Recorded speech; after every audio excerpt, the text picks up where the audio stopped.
Hello बच्चों, इस सवाल में बोला है a gas heated geyser consumes V nought बराबर 1.8 metre cube of methane in an our.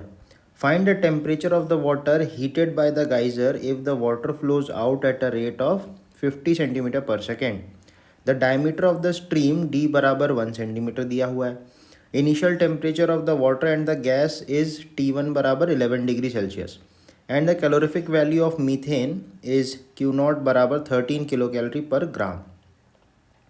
The gas in the tube is under a pressure of 1.2 atm. Efficiency of the heater is 60%. मतलब जितना भी हीट एनर्जी प्रोड्यूस होगा heater में उसका 60% ही पानी गर्म करने में जा रहा है. ठीक है, तो सबसे पहले आप समझो कि यहाँ पे पानी का एक स्ट्रीम आ रहा है, पानी की धार जो है वो आ रही है. ठीक है, इन यहाँ पे आ रही है और यहाँ से आउट जा रही है. इन टेम्परेचर जो है दैट इज़ 11 डिग्री सेल्सियस और आउट पे वो 50 सेंटीमीटर पर सेकेंड से निकल रही है. इसको अपन 0.5 मीटर पर सेकेंड करके भी लिख सकते हैं, राइट. और यहाँ का डायमीटर अपन को दे रखा है 1 सेंटीमीटर. ठीक है, इस तरीके से दिया है.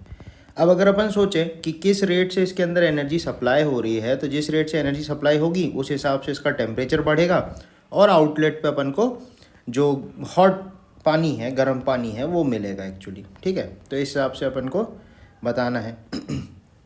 तो किस टेम्परेचर पे पानी निकलेगा वो अपन को पता लगाना है, राइट. इस तरीके से अपन को करना है. तो सबसे पहले मैं पता लगा रहा हूँ एनर्जी सप्लाई कितना होगा. जो मीथेन जल रही है उससे एनर्जी सप्लाई कितना आएगा. तो अपन को बोला है कि 1.8 मीटर क्यूब मीथेन जल रही है. ठीक है, और मीथेन की डेंसिटी होती है 0.657 kg पर मीटर. तो इतना kg पर आवर मीथेन जल रहा है. तो पर सेकंड निकालने के लिए डिवाइडेड बाय 3600 आप कर दो. ठीक है, और ग्राम पर सेकंड में करने के लिए 10⁻³ मल्टीप्लाई कर रहे हैं अपन. ठीक है, अच्छा. और उसकी कैलोरीफिक वैल्यू जो है वो दे रखी है 13 किलो कैलोरी. 13 × 10⁻³ कैलोरी पर ग्राम, इसलिए यहाँ पे ग्राम में उसमें किया, कन्वर्ट किया अपन ने. ठीक है, तो ये आ रही है एनर्जी सप्लाई. ठीक, इस तरीके से अपन एनर्जी सप्लाई निकाल लेते हैं. अब अगर अपन बोलते हैं कि energy supply per unit time अगर हमें पता हो, तो यहाँ से अपन लिख सकते हैं MS डेल्टा टी. किस रेट से टेम्परेचर बदलेगा इसके अंदर में, है ना. एनर्जी सप्लाई इनटू टाइम कर देंगे, सॉरी डिवाइड नहीं होगा यहाँ पे, इनटू कर देंगे. कितनी देर के लिए उतनी एनर्जी सप्लाई, तो टोटल एनर्जी पता चल जाएगी और उसको अपन रेज इन टेम्परेचर से मल्टीप्लाई कर देंगे. ठीक है, यहाँ पे ये जो अपने पास है energy supplied per unit time I है, राइट.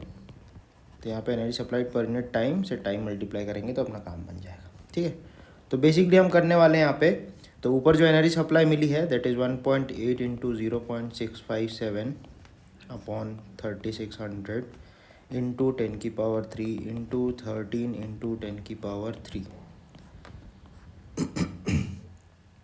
ठीक है, अच्छा. इंटरेस्टिंगली इसका जो एनर्जी सप्लाइड जो है इसका सिर्फ 60% ही यूज़ हो रहा है. तो 60/100 आप मल्टीप्लाई कर देना. This will be equal to MS, उसको मास को अपन लिख सकते हैं volume into area, right. Sorry, velocity into area, mass flow rate into density करेंगे तो dm/dt अपन को मिलेगा. ठीक है, तो यहाँ पे मैं लिख रहा हूँ V velocity into area into density, ये मिल जाएगा dm/dt into S into delta T.